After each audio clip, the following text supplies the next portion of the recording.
وحده لا شريك له ونشهد أن سيدنا وسندنا ونبينا ومولانا محمدا عبده ورسوله. أما بعد فأعوذ بالله من الشيطان الرجيم.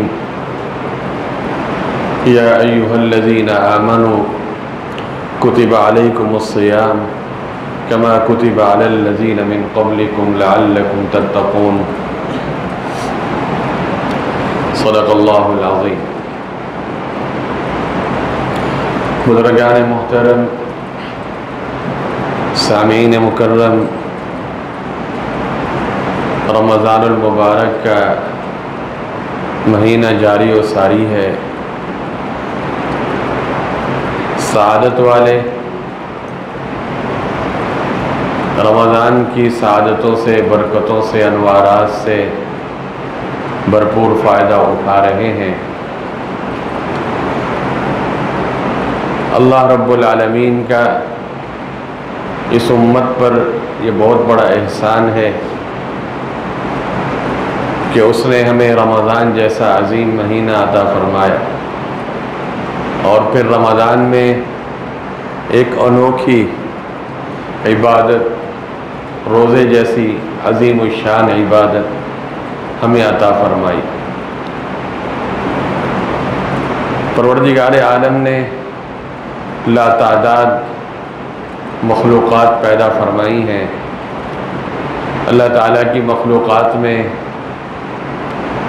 انسان بھی ہیں، فرشتے بھی ہیں، جنات بھی ہیں، اور بھی بہت سی مخلوقات ہیں. رب العالمین نے ان تمام تر مخلوقات میں انسان کو عزت، عظمت، فضیلت عطا فرمائی، اس کو اپنا خلیفہ بنایا. حالانکہ انسانوں سے پہلے اس دنیا میں، کائنات میں فرشتے موجود تھے، اور فرشتے تو وہ مخلوق ہے کہ جو گناہ نہیں کرتی، نافرمانی نہیں کرتی، معصیت نہیں کرتی. جیسے کہتے ہیں نا کہ ون سائڈ ٹریفک، فرشتے جو تھے ان کے اندر بس یہی چیز ہے کہ ایک ہی طریقہ، ان کو یہ طاقت ہی نہیں دی گئی کہ وہ گناہ کر سکیں. لا یعصون اللہ ما امرهم ویفعلون ما یؤمرون. وہ اللہ کی نافرمانی نہیں کرتے، اور جس چیز کا اللہ تعالیٰ کی طرف سے انہیں حکم ہوتا ہے اسے بجا لاتے ہیں. اس کے علاوہ وہ کچھ نہیں کر سکتے. پروردگار عالم نے انسان کو پیدا فرمایا. سورہ بقرہ کے ابتدائی حصے میں اس کا ذکر موجود ہے. وَإِذْ قَالَ رَبُّكَ لِلْمَلَائِكَةِ إِنِّي جَاعِلٌ فِي الْأَرْضِ خَلِيفَةً قَالُوا أَتَجْعَلُ فِيهَا مَن يُفْسِدُ فِيهَا وَيَسْفِكُ الدِّمَاءَ وَنَحْنُ نُسَبِّحُ بِحَمْدِكَ وَنُقَدِّسُ لَكَ قَالَ إِنِّي أَعْلَمُ مَا لَا تَعْلَمُونَ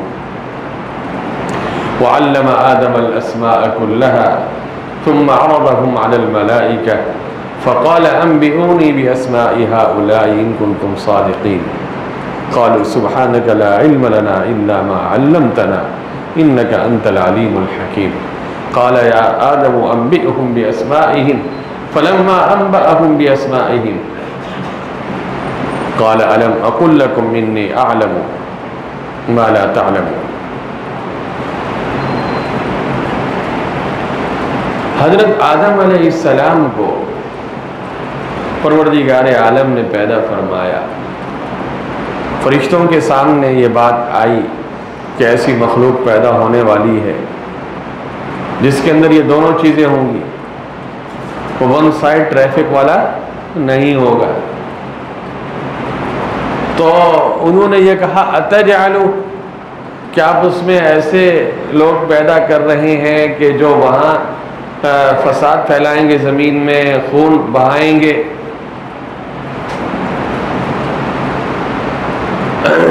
پروردگار عالم نے فرمایا کہ میں جانتا ہوں تم نہیں جانتے.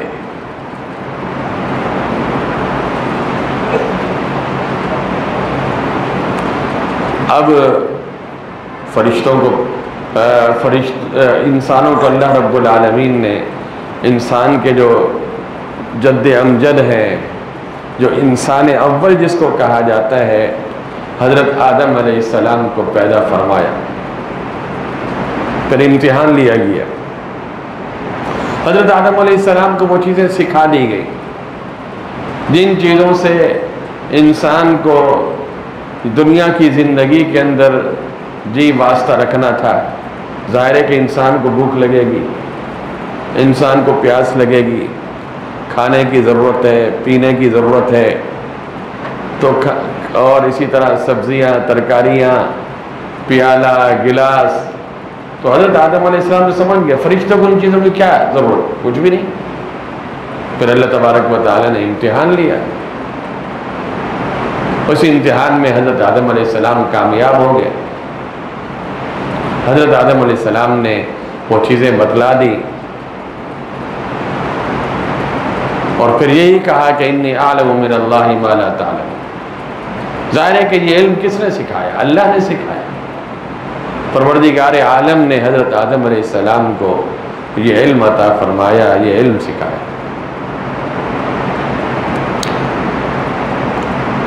علماء یہاں پر یہ بات فرماتے ہیں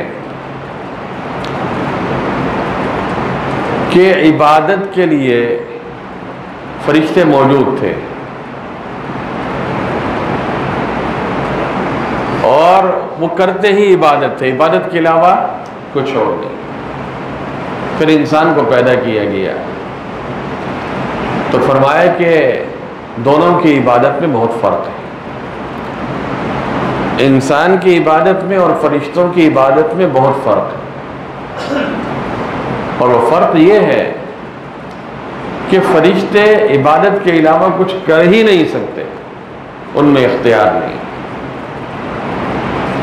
اور انسان میں اختیار رکھا گیا، گناہ بھی کر سکتا ہے، نیکی بھی کر سکتا ہے، اس کے اندر خواہشات رکھی گئیں، جذبات رکھے گئے۔ اب یہ اپنی خواہشات اور اپنے جذبات کو جب کچلے گا اور اللہ رب العالمین کی فرما برداری کرے گا تو اس کا یہ بہت بڑا، گویا کہ اس نے ایک بہت بڑا مجاہدہ اور قربانی دی ہے، اس پر اس کو اجر ملے گا اور ثواب ملے گا، یہ ثواب کا مستحق۔ پروردگار عالم نے اس کو آنکھیں دی ہیں اور ان آنکھوں میں یہ طاقت دی ہے کہ یہ قرآن پاک کو دیکھے، تلاوت کرے، بیت اللہ کو دیکھے۔ عبادت اس آنکھ کے ذریعے سے یہ عبادت کر سکتا ہے، اپنے والد کو نظر محبت سے دیکھے۔ لیکن یہی آنکھ گناہ کے کام میں اگر استعمال ہو، خدا نہ خواستہ، تو حرام لذت اس کو ملتی ہے نہیں ملتی؟ ملتی ہے اس کو۔ اسی طرح کان کو دیکھ لیجئے، ہاتھوں کو دیکھ لیجئے، پاؤں کو دیکھ لیجئے۔ اب یہ پاؤں ہیں، یہ مسجد کی طرف بھی چل سکتے ہیں اور یہ کسی غلط جگہ بھی جا سکتے ہیں۔ امتحان اس کا اس انسان کا کہ اس کو دونوں چیزوں کا اختیار دیا گیا کہ یہ اللہ کی دی ہوئی یہ نعمتیں، یہ اللہ ہی کے تو ہوتی ہیں نا، یہ ہاتھ، یہ آنکھیں، یہ کان، یہ پاؤں۔ ان لوگوں سے جا کے پوچھیں کہ جن کے پاس اگر ان میں کوئی ایک چیز بھی نہ ہو یا کچھ اس میں گڑبڑ ہو جائے، یہ آنکھ ہے، بڑے مزے سے ہم اس سے فائدے اٹھا رہے ہیں۔ اگر کسی کو آنکھ کی بیماری لگ جائے، بینائی چلی جائے، تو پھر اس سے پوچھئے یہ اللہ کی کتنی بڑی نعمت تھی، پاؤں اللہ کی کتنی بڑی نعمت ہے، ٹانگیں اللہ کی کتنی بڑی نعمت۔ تو پروردگار عالم نے یہ جو انعامات ہمیں عطا فرمائے ہیں، یہ نعمتیں، اس نعمت کو اچھے کام میں لگائیں گے تو ہمیں اجر ملے گا، ثواب ملے گا، اور اگر ان کو ہم غلط جگہ پہ لگائیں گے تو گناہ ہوگا۔ اور فرشتوں کو یہ طاقت ہی نہیں ہے کہ وہ گناہ کر سکیں، بعض علماء فرماتے ہیں مثلا حوریں ہیں، اللہ نے یہ حوریں کس کے لیے تیار کی جنت میں؟ متقین کے لیے، پرہیزگار لوگوں کے لیے، اپنے نیک اور صالح بندوں کے لیے، یہ فرشتوں کے لیے نہیں ہے۔ فرشتوں میں کوئی اس طرح کی کوئی کشش پیدا نہیں ہوگی حوروں کو دیکھ کے، ان میں یہ چیز رکھی نہیں گئی۔ جیسے ایک چھوٹا سا بچہ ہے بالکل، جس کے اندر ابھی وہ جنسی خواہش ہے نہیں، اس کے سامنے اگر کوئی پری اور خوبصورت عورت بھی کھڑی کر دی جائے، اس کو نہیں پتا ہوگا یہ کیا ہے۔ تو رب العالمین نے اس انسان کو پیدا فرمایا ہے۔ اچھا، اس انسان کا سب سے بڑا وصف کمال کیا ہے، خوبی کیا ہے؟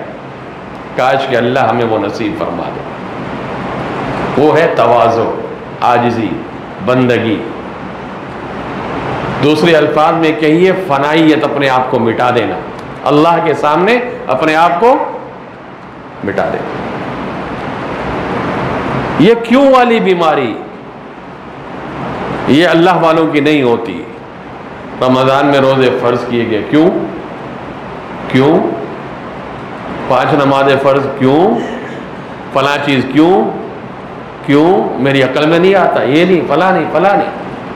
اللہ والے جو بندہ ہوتا ہے، جو مخلوق ہوتی ہے، جی وہ خالق کے، انسان جو ہے اس کا کمال یہی ہے کہ جب اسے یہ معلوم ہو جائے کہ یہ رب کا حکم ہے، بس اس میں کیوں نہیں کرنا، اللہ نے کہہ دیا۔ میں آپ کو ایک مثال سے سمجھاتا ہوں، بڑی آسانی سے سمجھ میں آ جائے گی۔ جب پروردگار عالم نے حضرت آدم علیہ السلام کو پیدا فرمایا تو اب وہاں پر جو ہے ظاہر ہے ایک موقع پہ فرشتوں سے کہا گیا کہ سجدہ کرو، وہ قصہ قرآن میں موجود۔ میں اس قصے کی تفصیل میں نہیں جا رہا، ایک دو باتیں آپ کے سامنے ذکر کرنی ہے جس سے آپ کو یہ معلوم ہو انسان کی فضیلت فرشتوں پر اور دیگر مخلوقات۔ ابھی آپ نے سنا کہ اللہ رب العالمین نے فرشتوں کے سامنے جب یہ ذکر کیا انی جاعل فی الارض خلیفہ، تو فرشتوں نے کیا کہا؟ کچھ کہا نا، بولے نا، بولے تو صحیح نا اللہ کے سامنے۔ اللہ نے کہا میں بنا رہا ہوں، بس ٹھیک ہے، اللہ بنا۔ جو فنائیت کے اعلیٰ مقام پہ ہوتا ہے پھر وہ بولتا نہیں ہے، ہاں اللہ کا فیصلہ ہے، اللہ نے بنانا ہے بس بنا۔ لیکن آگے کیا کہہ رہے ہیں فرشتے؟ اتجعل فیہا من یفسد فیہا ویسفک الدماء ونحن نسبح بحمدک ونقدس لک۔ بولا تو صحیح نا انہوں نے، اور پھر اللہ نے ان کو کیا کرا دیا؟ چپ کرایا نہیں کرایا، خاموش کرا دیا۔ اور اس سے جب کہا گیا ابلیس نے کیا؟ ابلیس نے تو صرف بولا نہیں، اس نے اعتراض کیا، وہ تو آگے ہی چلا گیا، اعتراض کیا، انا خیر منہ خلقتنی من نار وخلقتہ من طین، میں اس سے بہتر ہوں، مجھے آپ نے آگ سے پیدا کیا، اسے مٹی سے پیدا کیا، میں کیسے سجدہ کروں؟ قربان جائیے سیدنا آدم علی نبینا وعلیہ الصلاۃ والسلام پر۔ جنت میں رہ رہے ہیں، کہا جاتا ہے کہ اس درخت کے قریب مت جانا، لیکن وہ چیز تو ہونی تھی کیونکہ اللہ نے یہ چیز لکھی ہوئی تھی کہ اسی انسان نے کہاں جانا ہے؟ دنیا میں جانا ہے۔ اب غلطی ہو گئی، دانہ کھا لیا اس درخت سے، زمین پر بھیج دیا گیا، تو حضرت نے زبان نہیں کھولی، ایک طویل عرصے تک روتے رہے،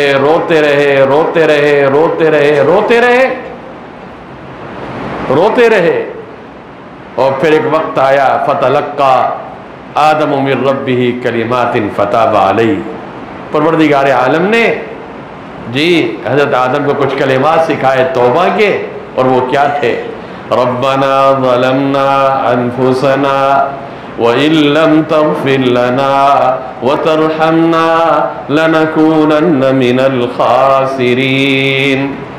ربنا ظلمنا انفسنا وان لم تغفر لنا وترحمنا لنكونن من الخاسرین۔ اے میرے رب، ظلمنا انفسنا، ہم نے ہی اپنے اوپر زیادتی کی، وَإِن لَّمْ تَغْفِرْ لَنَا وَتَرْحَمْنَا، اگر آپ ہمیں معاف نہیں کریں گے، درگزر نہیں کریں گے، ہم پہ مہربانی نہیں کریں گے، تو ہم نقصان اٹھانے والوں میں سے ہو جائیں گے۔ حضرت آدم علیہ السلام کی اولاد میں ایک جلیل القدر نبی ہیں جن کو ہم حضرت یونس کہتے ہیں، ان کا قصہ بھی قرآن میں موجود ہے۔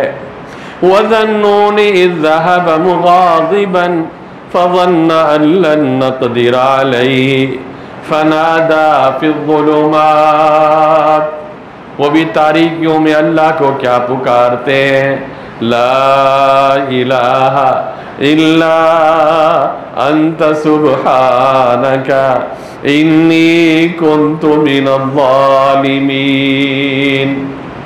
یہ موضوع بہت لمبا ہے، اگر میں انبیاء کی دعائیں یہاں آپ کو سنانا شروع کروں، لیکن ایک نقطہ آپ کے سامنے ذکر کرنا چاہتا ہوں۔ اتنے بڑے بڑے جلیل القدر پیغمبر، ان سے جب کوئی لغزش ہو جاتی ہے، کوتاہی ہو جاتی ہے ان کے ان کا منصب اور مقام کے اعتبار سے، تو ان کی زبان پہ کیا ہوتا ہے؟ جی توبہ، استغفار، عاجزی، بندگی۔ اللہ معاف فرمائے، اللہ معاف فرمائے۔ رمضان کا مہینہ، آج ہم سب بیٹھے ہوئے ہیں، اتنا بڑا مجمع، اللہ مجھے معاف فرمائے، آج ہم میں سے ہر ایک اپنے آپ کو تقوی کا پہاڑ سمجھتا ہے۔ رمضان کی راتوں میں کبھی ہم روئے، نمازوں کے بعد کبھی ہم روئے، ہم نے کبھی اپنی غلطیوں کا اعتراف کیا؟ یہ تو میں معصوم ہستیوں کا تذکرہ آپ کو سنا رہا ہوں۔ انبیاء علیہ السلام تو معصوم ہوتے ہیں، اور آج ہمارا معاملہ بڑا عجیب سا ہے۔ اللہ معاف فرمائے۔ تو میں یہ عرض کر رہا تھا کہ انسان کا نقطہ کمال اور انسان کا نقطہ عروج اور انسان کی ترقی کا نقطہ کیا ہے؟ تواضع، عاجزی، بندگی ہے، فنائیت ہے، اپنے آپ کو مٹا دے۔ من تواضع للہ رفعہ اللہ، جو اللہ کے لیے تواضع کرتا ہے اللہ اس کو بلند کر دیتا ہے۔ مٹا دے اپنی ہستی کو اگر کچھ مرتبہ چاہیے، مٹا دے اپنی ہستی کو اگر کچھ مرتبہ چاہیے، کہ دانا خاک میں مل کر گل و گلزار بنتا ہے۔ وہ گل اور گلزار کب بنتا ہے؟ جب کچھ عرصہ مٹی کے اندر ہوتا ہے، اگر اس وقت بھی اس کو یہ ہو کہ نہیں سرکشی ہو، ہاں مجھے پہلے وقت سے پہلے باپ بننا ہے۔ بہت سے لوگ ہوتے ہیں نا، وقت سے پہلے ہی باپ بننا، پہلے ہی مشہور ہونا، نتیجہ کیا نکلتا ہے وہ ہمارے سامنے، وہ ہمارے سامنے۔ تو میں یہ عرض کر رہا تھا، یہ کمال اور یہ خوبی، اس خوبی کو حاصل کرنا ہے۔ آج اگر جس اللہ کے بندے میں یہ فنائیت ہے، یہ عاجزی ہے، یہ تواضع ہے، یہ بندگی ہے، وہ اپنے آپ کو اللہ کا بندہ سمجھتا ہے، رب العالمین کا بندہ سمجھتا ہے، شریعت کے کسی حکم میں اعتراض نہیں کرتا۔ افسوس کی بات یہ ہے کہ ہم سارے یہاں جتنے بھی بیٹھے ہوئے ہیں مسلمان ہیں نا، ہمیں اس سے فخر ہے یا نہیں ہے؟ ہمارے پاس سب سے بڑی فخر کی چیز کیا ہے؟ یہی کلمہ لا الہ الا اللہ، اور یہی نسبت غلامی جو آقا مکی مدنی حضرت محمد عربی صلی اللہ علیہ وسلم سے ہے۔ بتائیے اس سے بڑھ کر بھی کوئی قیمتی چیز ہمارے پاس ہے؟ لیکن آج کیا وجہ ہے؟ ہمیں تو اسلام کا وکیل بننا چاہیے تھا نا، ہمیں تو اسلام کا دفاع کرنا چاہیے، ہم میں سے ہر ایک اسلام کا سپاہی ہو، ہر محاذ پہ دین اور شریعت کے احکامات کا یہ دفاع کرنے والا ہو۔ یہ تو دائی بنے، یہ مبلغ بنے، یہ ہادی بنے، یہ راہبر بنے، یہ اگلوں کے ذہنوں کو متاثر کرنے والا ہو، یہ اپنی سوسائٹی میں اور اپنے دوستوں میں روزے کی اہمیت کو بیان کرے، نماز کی اہمیت کو بیان کرے، یہ اکیلا کئی لوگوں کو مسجد میں لانے والا بنے، یہ اکیلا کئی لوگوں کے دلوں میں روزے کی اہمیت پیدا کرنے والا بنے، یہ اکیلا کئی لوگوں کے دلوں میں قرآن کی عظمت کو پیدا کرنے والا بنے۔ لیکن افسوس کی بات یہ ہے کہ جب اگر اس مجمع میں اکثریت ایسی ہو کہ جو خود ہی کیا کہتے ہیں جی اس پوزیشن میں ہو کہ ہم خود کیسے سمجھیں کہ روزہ ہے کیا، ہمارا مزاج اعتراض والا ہو، شریعت کے احکام میں اعتراض والا ہو، نماز کے بارے میں اعتراض والا ہو، قرآن پاک کے بارے میں اعتراض والا ہو، تراویحوں کے بارے میں اعتراض والا ہو، دین کا کوئی حکم آئے تو بس ہم خود ہی پریشان ہو جائیں، بھائی پتہ نہیں یہ کیا ہے، کیونکہ دن رات تو سوشل میڈیا ہی سننا ہے۔ انہوں نے کون سا ہمارے دل میں جی مجھے بتائیے یہاں مجمع میں بیٹھا ہوا کوئی ایک بندہ کہے کہ سوشل میڈیا پہ باتیں سن کے میرے اندر تہجد جی اور عبادت اور کیا کہتے ہیں سلف صالحین سے محبت اور قرآن سے محبت زیادہ پیدا ہوئی ہے؟ ہو سکتا ہے کوئی اکا دکا کوئی مخلص آدمی ہو اور کوئی اثر ہو جائے، اس کا انکار ہم نہیں کرتے، لیکن جو پورا ایک ماحول جس طریقے سے بنا ہوا ہے اس کے اثرات آج کیا ہیں؟ 90-99% ہمارا معاشرہ کس طرف جا رہا ہے؟ ہمیں تو مقدمہ اسلام کا ہم نے تو اسلام کا وکیل بننا ہے، لیکن ہمیں خود اسلام کے وکیل کی ضرورت ہے کہ کوئی آئے اور ہمیں سمجھائے، ہماری تسلی کرائے کہ روزے کا حکم یہ کیوں دیا گیا، ہمیں آگے بتائے، ہمیں یہ کرے۔ تو آپ بتائیں اس کا مطلب ہم بہت کمزور ہیں۔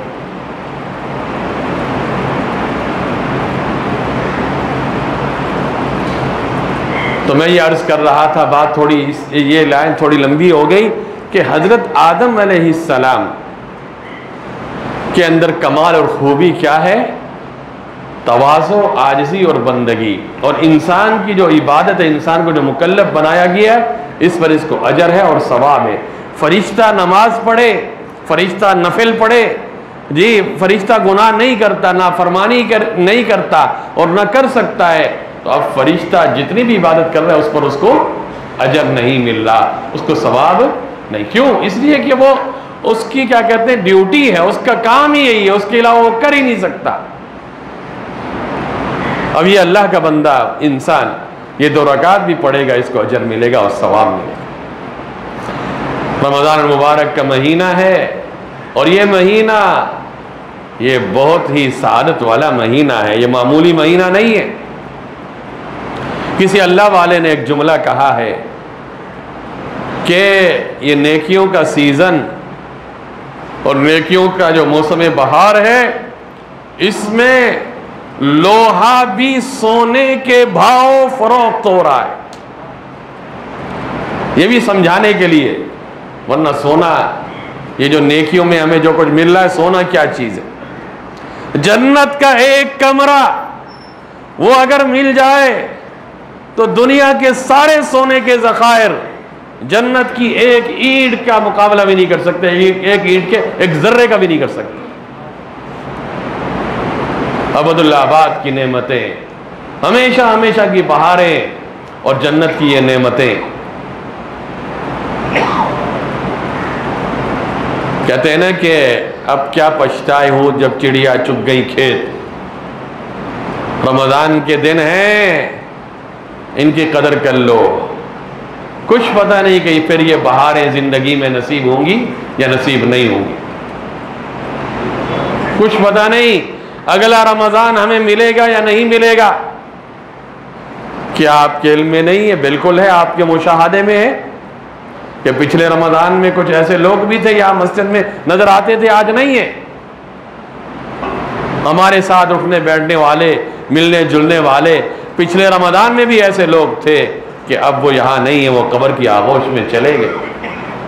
کچھ پتہ نہیں اگلا رمضان ہمیں نصیب ہو یا نصیب نہ ہو، اس لیے اس کی قدر آدمی کر لے، اور قدر آدمی وقت پہ کرے تب وہ کچھ حاصل کر سکتا ہے۔ اب رمضان گزر گیا، بعد میں افسوس کرتا پھرے، وہ دن چلے گئے، تو یہاں جو آج کا وقت ہے رمضان کا کہ لوہا بھی سونے کے بھاؤ بک رہا ہے بھائی.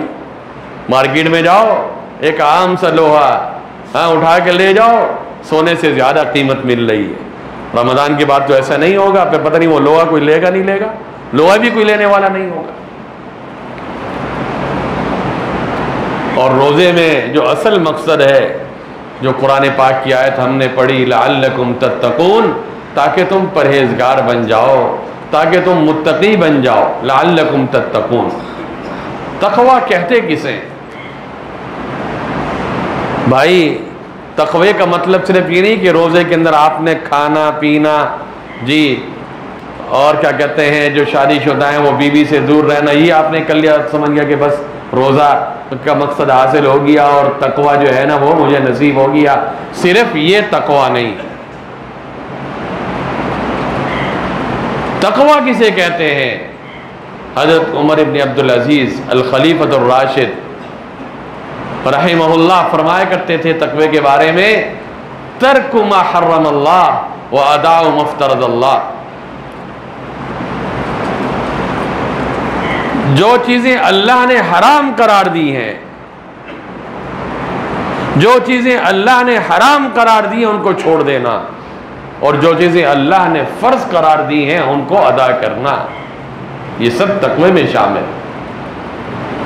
اب روزہ رکھا ہوا ہے, غیبت چل رہی ہے, روزہ رکھا ہوا ہے, جھوٹ بول رہا ہے, روزہ رکھا ہوا ہے, فراڈ کر رہا ہے, روزہ رکھا ہوا ہے, مختلف قسم کے گناہوں میں مبتلا ہے, جی اللہ معاف فرمائے, اللہ معاف فرمائے. تو اس روزے کا کیا فائدہ؟ بعض روایات میں آتا ہے اللہ کے رسول صلی اللہ علیہ وسلم نے فرمایا, من لم یدع قول الزور والعمل به, کہ جو آدمی جھوٹ نہیں چھوڑتا اور جھوٹ پر عمل کرنا نہیں چھوڑتا تو پھر اللہ کو ضرورت نہیں ہے کہ وہ کھانا پینا چھوڑ. صرف کھانا پینا چھوڑنا یہ مقصود نہیں ہے. اب یہاں ایک نکتہ ہے, کاش اگر کسی کے دل میں یہ بیٹھ جائے, یہ کھانا, یہ پینا اور بیوی کے ساتھ تعلقات قائم کرنا, آپ بتائیے تینوں چیزیں رمضان کے روزے کی حالت کے علاوہ, روزے کی حالت کے علاوہ آپ بتائیے تینوں چیزیں حلال ہیں حرام ہیں؟ حلال ہے نا, جائز ہے. جب روزے میں نہیں ہے, بھوک لگی ہے کھانا کھا لے, پیاس لگی ہے پانی پی لے, جی جائز ہے نا جائز ہے؟ اگر پیاس نہیں لگی تب بھی پانی پی لے تو جائز ہے نا جائز ہے؟ جائز ہے. بیوی سے تعلقات. اب یہاں پر دیکھیے سوال یہ, یہاں سوچنے کی بات یہ ہے کہ جو چیزیں جائز تھیں, عام حالات میں جو کیا تھیں, جائز تھیں, رب العالمین نے ان کے بارے میں کہہ دیا کہ ان سے بچو. جب ان جائز کاموں سے بچنے کا جی ہمیں حکم دیا گیا تو جو ناجائز تھیں, پورا سال ناجائز, پورا سال جو حرام تھیں, کیا وہ رمضان میں جائز اور حلال ہو جائیں گی؟ آج تقوی کا نور ہمارے چہروں سے عیاں کیوں نہیں ہوتا, ظاہر کیوں نہیں ہوتا؟ اس کی وجہ کیا؟ ہزار پردوں میں آدمی چھپ کے, ہاں ہوشیاری سے, بلکہ بعض چوروں کے بارے میں کہتے ہیں نا ہاتھ کی صفائی سے, بھائی اس کا ہاتھ اتنا صاف ہوتا ہے ایسے کیا کہتے ہیں جیب صاف کرتا ہے یا فلاں کہ اگلے کو پتہ بھی نہیں چلتا. بڑے بڑے نئے نئے فراڈ دنیا میں ہیں. آج کل تو بہت ہو رہے ہیں نا فراڈ پیسے کمانے کے, میں اس تفصیل میں نہیں جا رہا. یہ بڑے نوجوان بس یہ وہ کام وام نہیں کریں گے, نہ اسکول جائیں گے, نہ کالج جائیں گے, نہ پڑھیں گے, نہ دکان پہ بیٹھیں گے, نہ ملازمت کریں گے, نہ کوئی اور کام. کہاں بس موبائل سامنے, میں کہیں اڑ رہا ہے ہواؤں میں, میں کام کر رہا ہوں, آپ کو کیا پتا میں اتنے پیسے کما رہا ہوں, بستر میں لیٹ کے ہی پیسے کمائے جا رہے ہیں.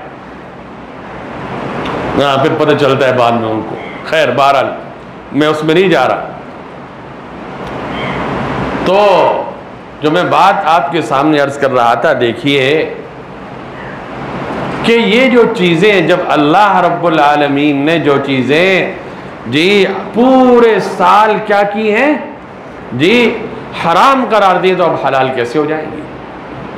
اب ہمارا المیہ یہ افسوس کی بات یہ ہے کہ ہمارے چہروں پہ تقوی کا نور اس لیے نظر نہیں آ رہا کہ معاملہ ہمارا خراب ہے جی، اور گناہوں کی زندگی جو ہے نا یہ انسان سے تقوی کا نور چھین لیتی، ہزار پردوں میں چھپ کر آدمی بڑا اپنے آپ کو ہوشیار کہے، ہاتھوں کی صفائی فلاں فلاں، کہ میں گناہ نافرمانی کروں گا کوئی دیکھنے والا تو ہے نہیں، لیکن یاد رکھیے اللہ تو دیکھ رہا ہے، رب العالمین دیکھ رہا ہے۔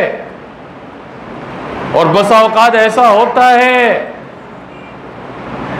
ڈرنا چاہیے، خوف کرنا چاہیے کہ جوانی کے عالم میں آدمی کوئی ایسی حرکت کر بیٹھتا ہے، اس وقت تو سمجھتا ہے کہ میں تو بڑا کس میں تھا، پاور میں اور طاقت میں، اور اس پہ اس نے ندامت نہیں کی، توبہ استغفار نہیں کیا، تو بڑھاپے کے اندر پھر اللہ کی طرف سے ایسا کوئی نہ کوئی اس کے اوپر عذاب آتا ہے کہ پھر اس کو وہ کہتا ہے یہ کیا، یہ کیا، میں تو ابھی تو کیا کہتے ہیں میرے منہ میں دانت نہیں پیٹ پہ، میں تو ہمیشہ ذکر کرتا رہتا ہوں، میں تو مسجد میں اب یہ کیا ہو رہا ہے؟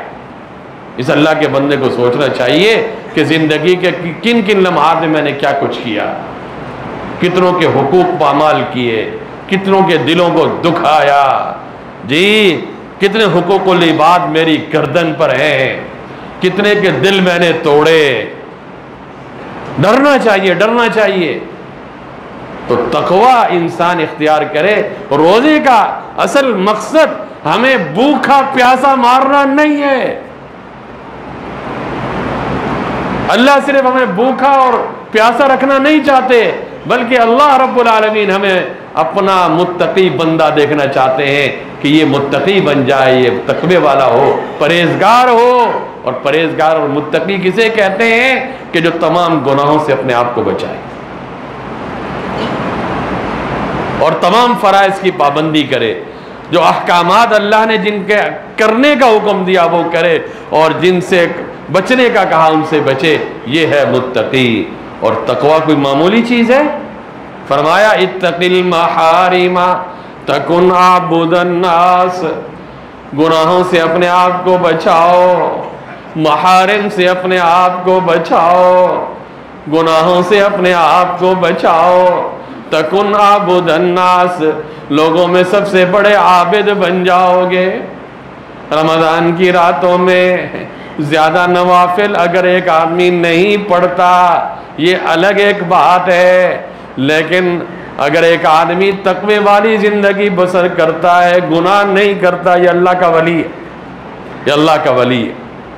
لیکن ادھر سے تسبیحات بھی چل رہی ہیں، روزے بھی چل رہے ہیں، ذکر بھی چل رہا ہے، قرآن پاک کی تلاوت بھی چل رہی ہے، لیکن آنکھ قابو میں نہیں ہے، گناہ بھی ہو رہے ہیں، معصیتیں بھی ہو رہی ہیں، نافرمانی بھی ہو رہی ہے۔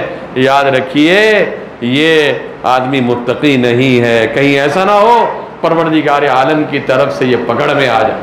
میں اکثر ایک مثال اس موقع پہ آپ کے سامنے بیان کیا کرتا ہوں کہ اس کی مثال تو ایسے ہی ہے کہ آدمی محنت کر رہا ہے جی، فجر کی نماز بھی باجماعت پڑھ رہا ہے، روزے بھی رکھ رہا ہے جی، تراویح بھی پڑھ رہا ہے، تلاوت بھی کر رہا ہے، اور بھی اپنے آپ کو خوب تھکا رہا ہے، لیکن ساتھ ساتھ دوسرے کام بھی چل رہے ہیں۔ دکان میں جا کے بیٹھا تھا، وہی جیسے شعبان اور شوال میں تجارت کرتا تھا، رمضان میں ویسی چل رہی ہے، کوئی فرق نہیں، وہی دھوکہ، وہی فریب، وہی گالم گلوچ، وہی لڑائی جھگڑے، وہی فتنے فساد، سب کچھ وہی کچھ چل رہا ہے، کوئی اس میں تبدیلی نہیں ہے، نافرمانی بھی ہو رہی ہیں، گناہ بھی ہو رہے ہیں۔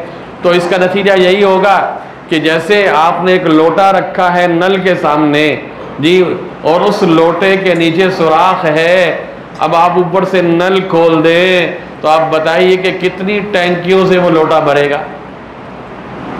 بالکل نہیں بھرے گا۔ آپ ٹینکیوں کی ٹینکیاں خالی کرتے لیکن لوٹا نہیں بھرے گا، کیوں؟ اس لیے کہ نیچے سوراخ ہے، جو پانی جا رہا ہے لوٹے میں وہ باہر نکل رہا ہے۔ تو ہم یہ جو عبادات، ذکر، اذکار، نمازیں پڑھ رہے ہیں، اس کا تحفظ کیسے ہوگا؟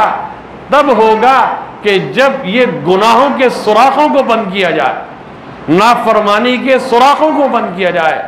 اگر گناہ کے یہ سوراخ کھلے ہوئے ہیں، بدنظری ہو رہی ہے، گالم گلوچ ہو رہا ہے جی، جس طرح رمضان کے علاوہ جو کچھ چل رہا تھا، ویسے تو رمضان کے علاوہ بھی آدمی کو اس طرح نہیں کرنا چاہیے۔ انشاءاللہ یہ پھر کبھی آپ کے سامنے بات ہوگی۔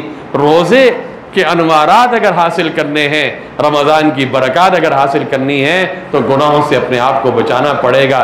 فرمایا یا ایھا الذین آمنوا کتب علیکم الصیام کما کتب علی الذین من قبلکم لعلکم تتقون۔ دعا فرمائے اللہ رب العالمین اس ماہ مبارک کو ہمارے لیے تقوی کا ذریعہ بنائے، ہمیں متقی بنائے، ہمیں پرہیزگار بنائے، گناہوں کی دلدل سے ہمیں محفوظ فرمائے اور نیکی اور اعمال صالحہ کرنے کی توفیق نصیب فرمائے، بلکہ ذوق اور شوق کے ساتھ ہمیں اعمال صالحہ کرنے کی توفیق نصیب فرمائے۔ وما علینا الا البلاغ المبین۔